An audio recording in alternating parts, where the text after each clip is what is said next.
Hello and welcome, I am Cloud and we are back with our Battlefleet Gothic Armada 2 series. As promised in the previous video, this will be a guide video for the fleets and ships in this game.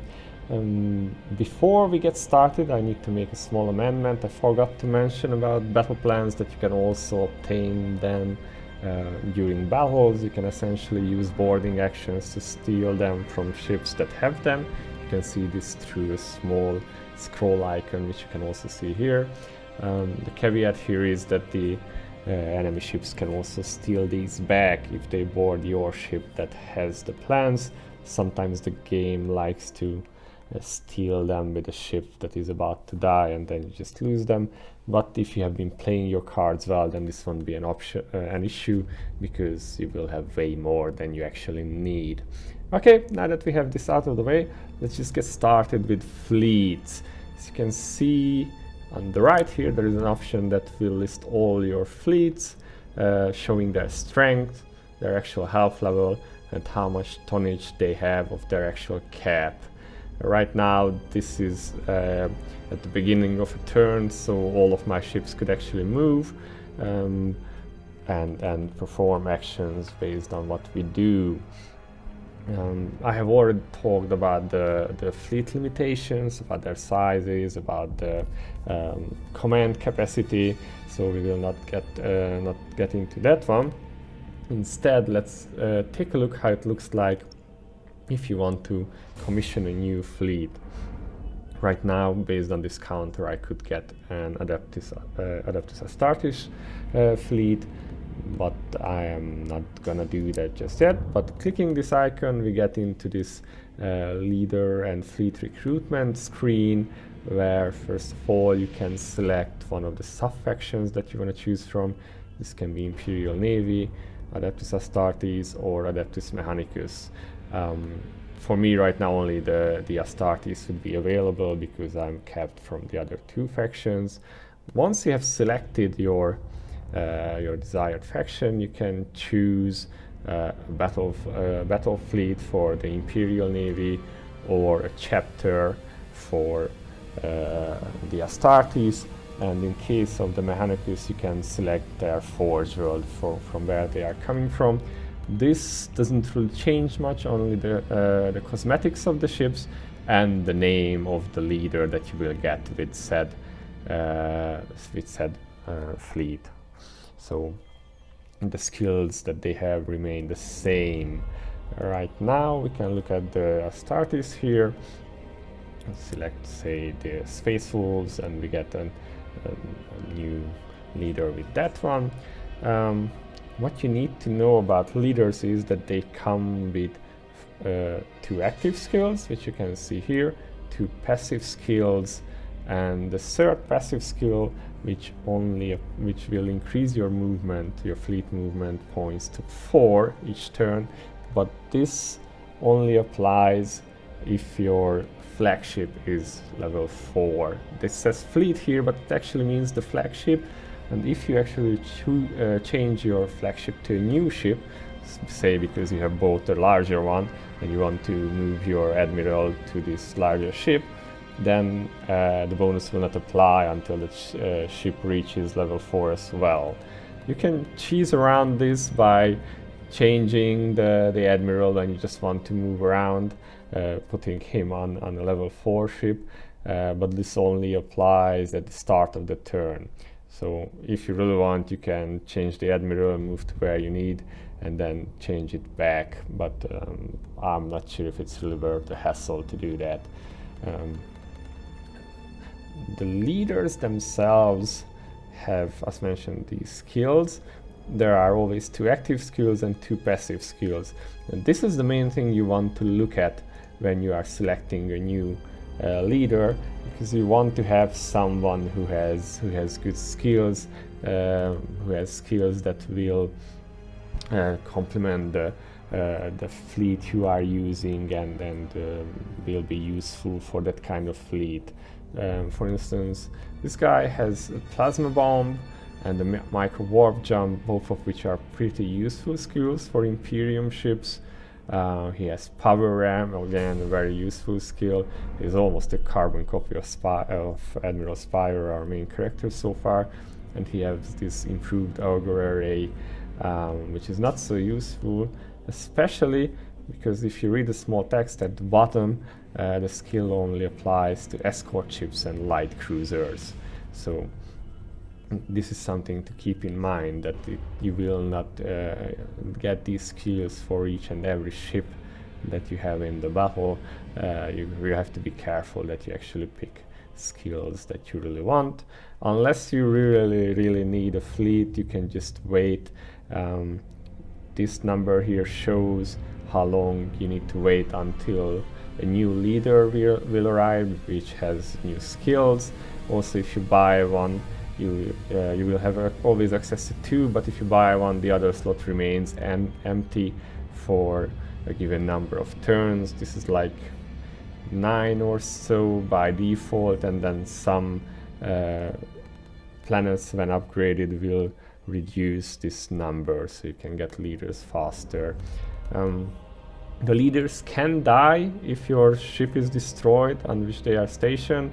In this case, your fleet will not have a leader and you will need to buy a new one for it. So it's usually a good idea to protect the given ship. Otherwise, you might lose some very nice and juicy skills. So that's something to keep in mind. I said I could buy an Adeptus Astartes, but none of these skills are that good, and I'm waiting for a refresh. Also, one more thing, the leader will also come with his own ship, which you can see here. So far I've mostly seen cruisers or light cruisers, but sometimes you may get a leader with, say, a battle cruiser, and perhaps even a grand cruiser. I'm not quite sure if you can actually get a grand cruiser. Perhaps. I have seen a battle cruiser for sure, because one of my fleets was purchased like that. Okay, so basically this is how you recruit your fleets. Normally you can have 3 of them in one system and just move them to where they need to go throughout the sectors to either fight off enemies or to invade new sectors or systems for unit sectors. This is our main character Spire. Losing him is actually means the end of the game, and he needs to be there for all story missions.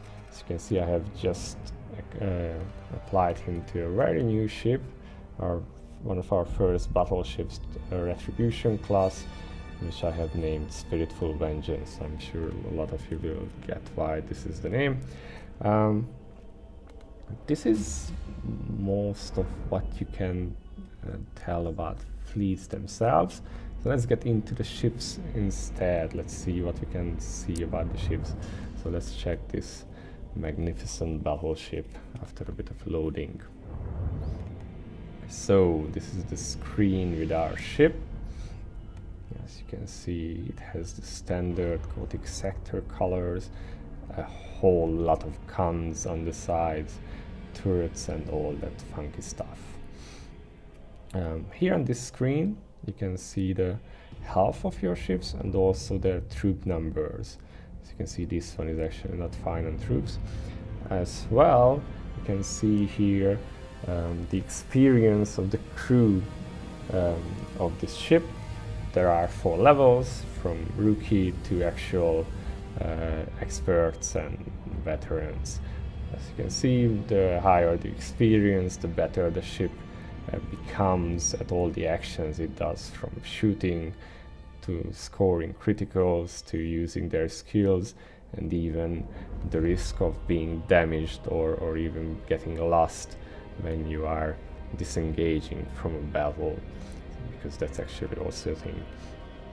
Okay, let's go through a few parts of this screen. You can set here the default behavior of the ship when you are not controlling it manually. First and foremost, you can enable the auto engagement mode. which, as it says, the ship will automatically move around and choose stuff. This is something you normally... I don't really use this skill. If you find that you can't command as many ships as you have on the field, then this might be good. I usually stick to a smaller number of larger ships, and I'm quite liberal with using the stop button if I can't manage my ships, but obviously that won't be a thing in PvP, in multiplayer, because you can't stop time there. So that's something to keep in mind, that if you feel overwhelmed, you can enable this. Now, the engagement angle, it just means which side the ship should mostly use to attack. Imperium ships, as you can guess from all these guns, are mostly focusing their weaponry on their broadsides, so either on the port or the starboard side. So this would be the standard setting. This is the engagement distance. Some weapons work better at shorter ranges, others work better at long ranges or have no such limitations. So this you have to decide based on the ship itself. Macro weapons like this one will usually want to be up close, while lances, for instance, work better or work all the same at any kind of range, and they generally can stay at range and just snipe from afar. So that's something good to know. Okay, moving on. We can set which side the ship should show to the enemy ships. Normally, whichever is closer. Actually, if you can move your ship between two other ships, then both of the broadsides will be firing, effectively doubling your DPS. This also goes for enemy ships. If you are thinking about pincering them, then what you will essentially achieve that you will take double the damage from them, because just both of their broadsides will be shooting at you. So that's, in most cases, that's not something you want to do. It's better to just stick on one side of the enemy ship, or even if you can manage, it's best to be at the back of the enemy ship, because most guns actually do not shoot backwards. So being in the wake of the ship, so to say, is dead angle for them, and if you can stay there for extended periods of time, you will take little to no damage. Right. There is an option to cease fire. I've only used this once in a story mission where we needed to escort some freighters or some sort of ships like that, and they were being attacked by the Dark Eldar, and the mission actually needs you to protect the ships until they cross the map. But I ended up routing the Eldar, and I had boxed their last ship into the corner and was just waiting for my freighters to pass and to get out of the mission area.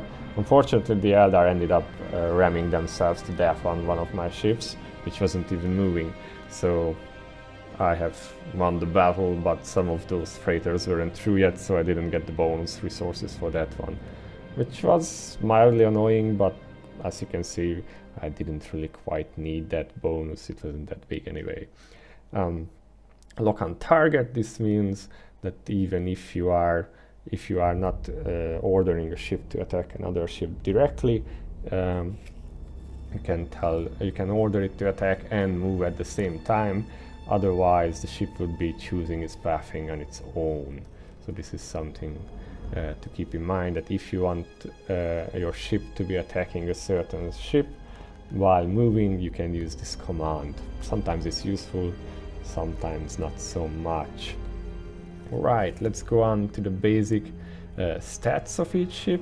This is something good to keep in mind, because your strategy might need to, or tactics might need to change based on what kind of ship you are using and whom you are using it against.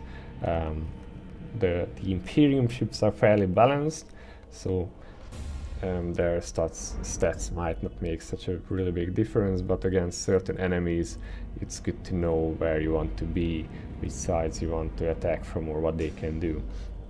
Okay, shields. Shields are basically your normal energy shields that you have probably seen in all sorts of science fiction based games or movies already. They work exactly the same. They absorb damage and will replenish after a while, which is 10 seconds of not taking damage.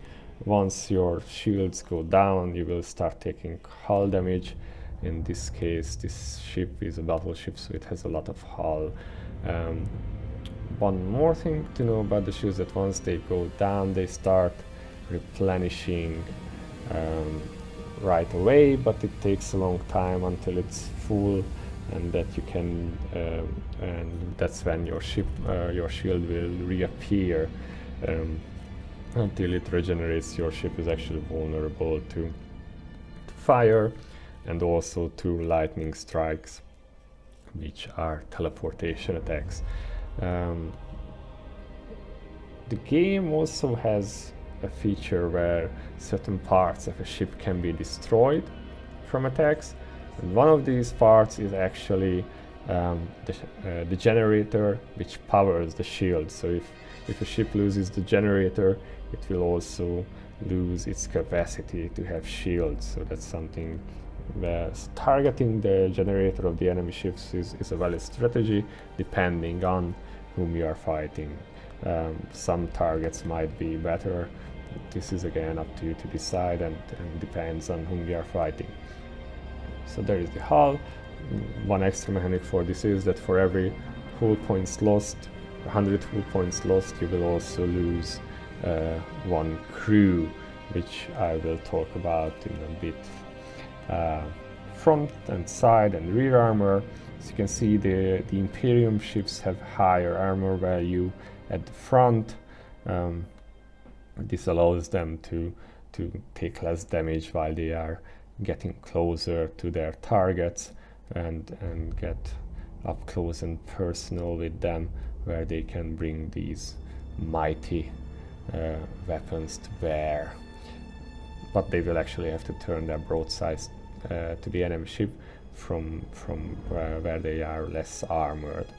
This is basically just a damage reduction feature, as armor would be, and actually there are a lot of skills and abilities that ignore it, so it's not the most important part of the game. It plays a role when you are ramming other ships, because higher armor will do more damage. Also higher tonnage will help, so a larger ship will generally be better for ramming. Right, let's see, the next one is defense turrets. The game has all sorts of ordnance, from fighters, bombers, boarding ships, torpedoes, boarding torpedoes, and the turrets of your ships will try to shoot these down as they are coming in. Basically, as your ship takes damage, it will start losing turrets as well.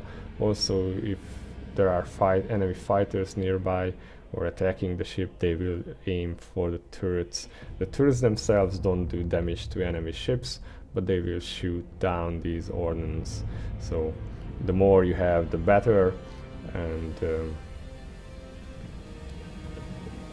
also it's a valid strategy to use your fighters to strip the enemy ships from their protection and only send your bombers in after that. If you lose your turrets, you can use a repair action, which is here, and I will talk about it in a bit. But normally I would keep that for more important systems. Moving on, bravery. This means that when your ship is being attacked, or when you are losing ships, or anything that's so to say bad that is happening on the battlefield, your ships will start to lose morale, except for the Space Marines, who do not have morale. And in this stat, the bravery, determines how much of morale you will lose from each of these actions. Imperium ships have no modifier here really. They will lose morale at a normal rate. Other ships like the Adeptus Mechanicus will lose it faster, and I said the adapters Astartes, the Space Marines are immune to this. Now what happens if you lose all your morale and the yellow bar above your ship goes to 0? It means that the ship will in fact mutiny and try to flee from the battle. In this case, you can see you can use an execution skill to raise morale, but this will also cause you to lose some troops. So this is something to keep in mind. From my experience so far, if the battle is not going terribly badly for you, you will not have issues with this. I only remember like once having a ship starting to flee, and it was taking a lot of damage in that battle, so probably that why. Okay, moving on is the boarding damage, which you can see. And this is a battleship, so it does do a lot of damage with boardings. Basically this means exactly what it says. You send troops to an enemy ship, in this case one that is pretty close to you, and they will try to kill off the crew of that enemy ship. If a ship runs out of all the crew, it becomes a drifting hulk and it can no longer perform any actions. In this case, using certain skills, the enemy can try to reclaim it. Only the faction that owns that ship can try to claim it, so you can't claim other ships, or they can decide to blow the ship up. There is a command for this called scuttle. In this case, there will be a large explosion, and then the ship is destroyed, possibly taking with it the attackers it had. Especially with larger ships that are slower to move around, this can become an issue, because in some cases, if you don't start disengaging right after setting up your boarding action, you might not be able to get out of the blast. So this is something to keep in mind, because especially the AI is quite liberal with the scuttle command, so boarding a ship to death can in fact lead to a quick explosion. So you have to look out for that. The next stat here is the lightning strike damage, which I said is like a teleportation attack. It does troop damage as well, but it needs the generator on your ship to function, and it needs the other ship to not have shields up, but it has a much larger range than the normal boarding action. Also, it's not limited to the port or starboard side of the ship. Some skills actually give benefits to lightning strike. For instance, Space Marines have like the first company terminators, or there is a skill which will cause additional moral loss from lightning strike attacks, which can be pretty devastating. You can actually make enemy ships flee with that. So basically these are your two boarding skills, which have their they share a cooldown, but they don't share charges, so you can use them separately, or you can use one after the other has run out of charges. Continuing, there is the identification range of the ship. This is pretty standard across the board, essentially 9,000 for most ships. What this means is that when you start a battle, all the ships will be at best shown as red or their faction color blips on the map. You won't be able to see the ship at all. The identification range means that once the enemy ship enters your range, you will identify it and you can start shooting at it, because normally your guns actually have a much larger range than your identification range is. You will usually need some kind of method to identify the enemy ships, so you can use your guns before they are super close to you. There are ways for this. You can use escort ships. I personally like to use fighter screens for this, using the interceptor skills on my ships to essentially scout forward, and then I don't have to bother with the smaller ships, which I don't like so much. Let's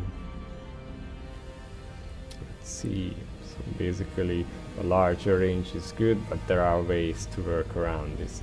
Speed is basically how fast your ship goes.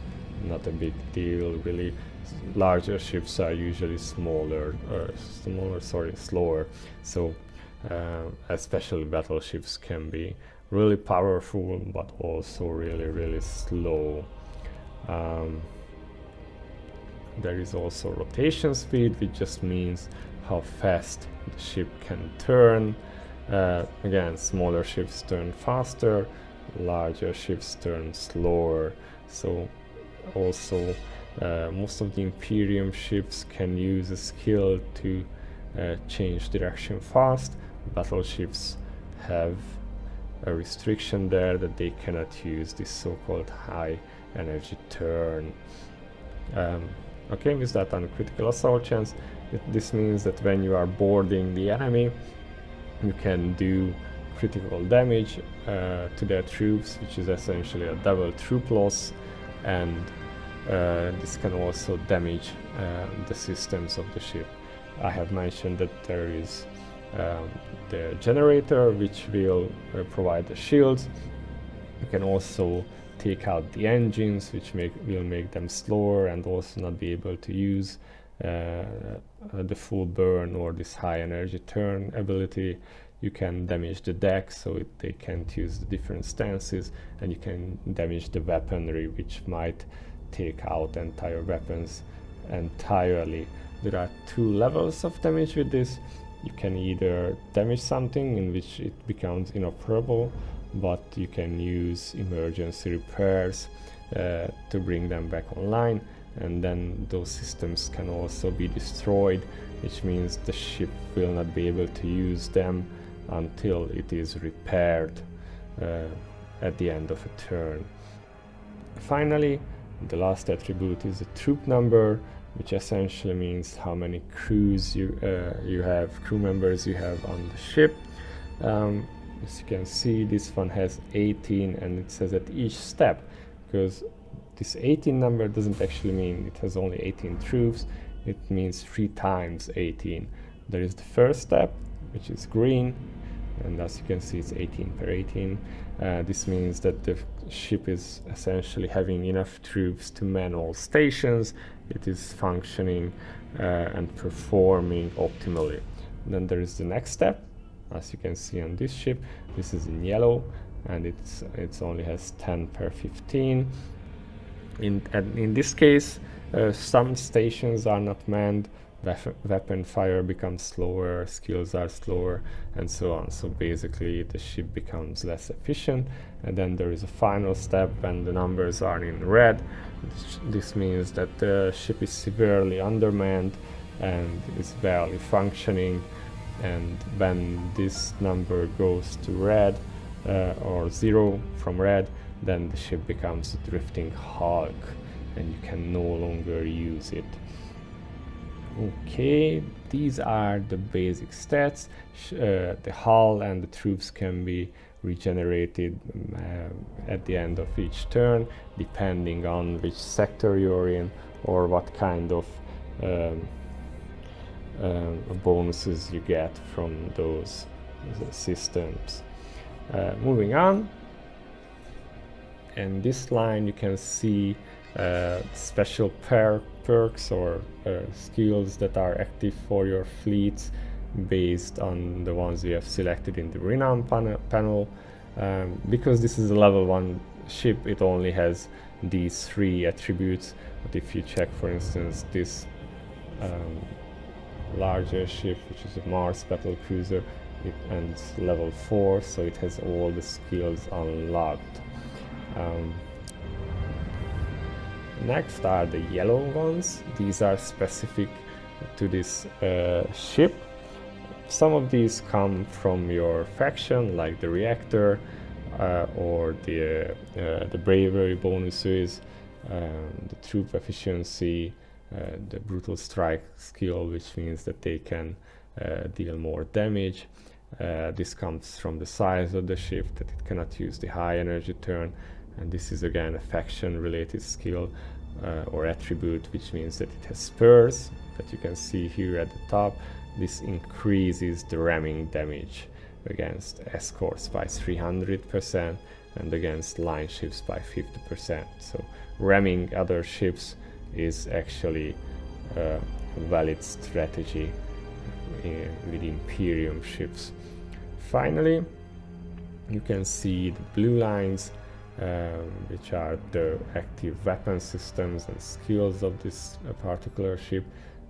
This one has a torpedo launcher, which is in a forward firing arc. You will shoot 8 torpedoes that do a lot of damage. So this is like a cooldown that you can use a couple of times during a battle. I believe it's 3 times that you can shoot with it. The other are your lance turrets. As you can see, they are highlighted by green in this screen, and this shows where the weapons themselves are. And the blue area, which is a bit hard to see in this way, but let's adjust that. So this is the firing arc of the weapons. You can see the turrets can actually cover a 270-degree area at the front of the ship. You can see their range, which is 18,000 units, and the number of attacks, the damage, and how fast they reload. It also has a special attribute that this weapon never misses because it's a lance weapon, and it also ignores 25 points of armor. So this is pretty good because it shoots while your ship is moving, and it shoots at almost everyone except maybe those that manage to get behind you. And it also has a very large range. Meanwhile, here are the macro battery weapons, of which this ship has a lot.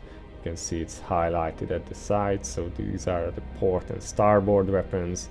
They only shoot in this area highlighted in blue, so 90 degrees to the side. They attack 4 times and for 15 damage each, and every 12 seconds. The range is pretty large on this one, but if you look in this at the bottom of the screen, you can see efficient accuracy, which means that at larger ranges these weapons start to miss. At a short range, like 4,500 units, it's 80%, then at 9,000 units it's 60%, and then 40, 20 and 0. There's a perk that improves this, and also one of the stances of the ship improves this, but generally, as I've said, macro weapons are close combat weapons, and they really shine when you are at the smallest range possible, and you can just pummel away at the enemy ships. There are some other weapon types. Let's check. The Mars battle cruiser, which is one of my favorite ships, has them. This is the first and foremost the Nova cannon.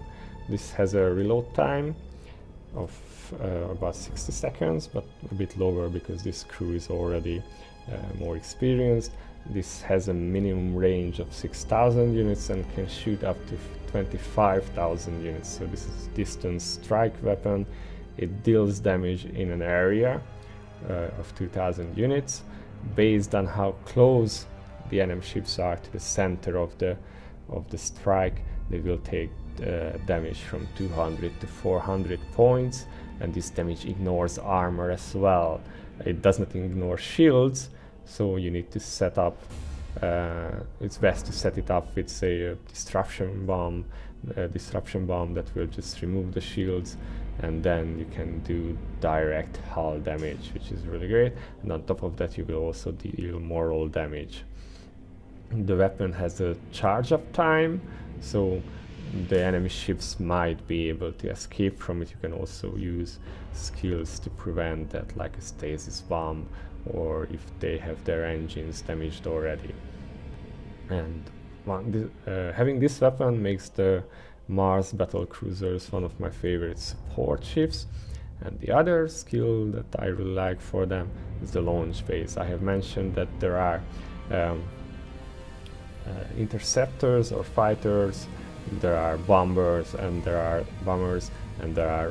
assault boats which do boarding, and this ship can launch all of those. So it's a really great support ship for the larger ships. Nova cannons and ordnance that it can launch. This is also really great for scouting out the enemy with interceptors, and later on, if you have a skill, you can increase the number of charges you have for these. So this is really useful.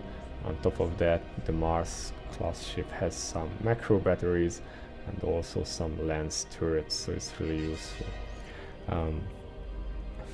What it doesn't have though is the spur. It is not good for ramming because it has replaced those with this Nova cannon, so you can't really ram with the Nova cannon, but you will still do a lot of damage. It's just not as much as you would with other ships such as, say, the Avenger or the Retribution.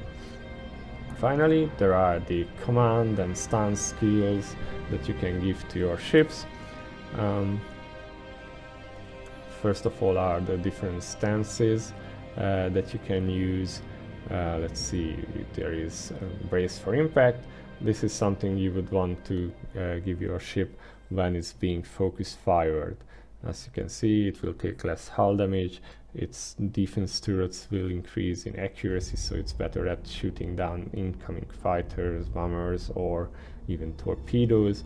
Also, if you are being rammed, you will not lose you will not lose morale from it at all. So this is a defensive stance. And there is lock-on, which will increase your range, the range of your weapons, and also their accuracy when they are firing, plus it will increase your critical chance.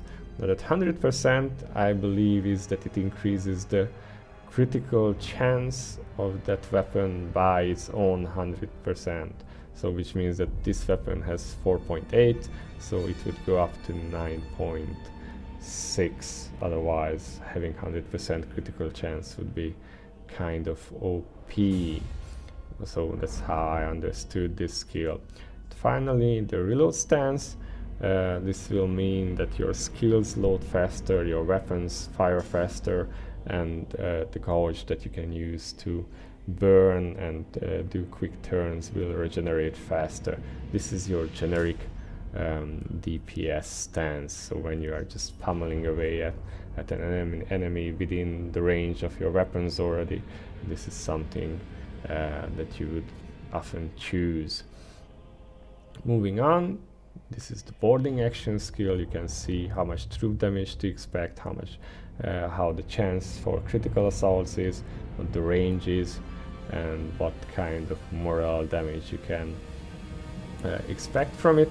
Also, you can use this kind of skill along with the lightning skill to stop an enemy ship from fleeing, from disengaging, so from porting out of the battle. So we have talked about this. Lightning strike is almost the same, except it does a few less damage, and it cannot go through shields. Now, this ship also has the Nova Cannon shot, which you can activate with this button or the shortcuts. It has the various ordnance like interceptors, bombers, and assault boats. These are the stances. Now we are here at the emergency repairs. As mentioned, when your different systems get damaged, or if your ship is set on fire from the incoming attacks, you can use emergency repair to get rid of those. Now, something to take note of is that if your ship is being focus fired, there is a chance that it will eat critical damage repeatedly. So if you, for instance, repair it too fast, you might end up losing an important system, and then you won't be able to use this skill for about a minute or so. So this is something to keep in mind, that if you say have lost your weapon or had your weapon damaged, but you're trying to pull the ship back, you might want to hold on to the emergency repair skills, because if you say lose your engine and you do not have the perk that makes them move at a less restricted speed without an engine, then you will end up pummeled to death. So this is always a judgment call when to emergency repair. Next up, the call to arms. This is reworked in the last patch. Basically it will reduce the troop damage that you are taking from all the boarding actions, but meanwhile your ship will also slow down to 50% speed, and your weapons will fire super slowly. Also this will cancel all maneuvers, and all of your shield regeneration will also be suspended. So this is something that you really need to consider if you want to use. This skill was added to the Imperium also with this patch. Basically you can get a slight boost to morale and shields and the maneuver gauge, but you will lose troops. And then there is this final skill which lets you transfer troops to your other ship in case it was hugged or is in danger of being hugged. As you can see, it actually needs to be missing troops for this skill to work. I would say that when you are looking at ships, you always need to consider what kind of fleet you are building for, whether you have the necessary equipment on that ship, whether it fits the weapon types you are having, if you need an extra type of weapon, or if you would just want to focus at a certain type of weaponry. Looking at this fleet, it has two brawler type of ships that are really good at fighting in close range, and has one support ship that can assist them from further away. Probably it would make sense to get another Mars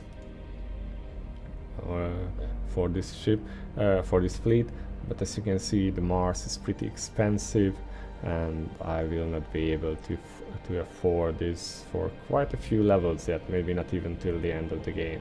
So this fleet might just be stuck with this, or depending on how I feel about it, I might just choose to go with one of those smaller ships. Although I think even cruisers are becoming a bit of a weak point in the fleet towards the end, because they are just so much more fragile than the larger, the grand cruisers and the battleships. And as we have mentioned, you will need shipyard points to build them. The larger ships will need more points, the smaller ships will need less points. Generally, I don't like using the escorts and the light cruisers, because they are just way too vulnerable and will die too easily. Going through this, I think this covers most of the skills and what you can have for your ships and fleets. Looking at this one, for instance, I just wanted to show you. This is, for instance, the cosmetic difference between a Gothic Battlefleet Gothic Mars cruiser, and this one is from Battlefleet Solar, so the ones that are actually protecting Holy Terra. And this fleet is actually waiting to get enough room for an Emperor battleship, because I think it just sounds good to have an Emperor along with two Mars ships. I'm really looking forward to have them, and as you can see, this color scheme is actually pretty nice. I quite like it. I think we have covered most of what can be said about ships in general. You need to keep in mind these kind of skills and attributes when you are facing your enemy, because these are also true for enemy ships, and they vary faction by faction, and their loadout varies based on what type of ship you are facing. I will talk about these during the battles and the missions, and then you can have a better picture about them. Okay, I think that's all for this guide then. Thank you for watching so far. If you feel like it, feel free to comment or press like or even subscribe, and from the next video on we will be playing the campaign as the Imperium. As you can see, we are already a bit ahead in the campaign, but there is still a lot to come, so I hope to see you there. Thank you and bye bye.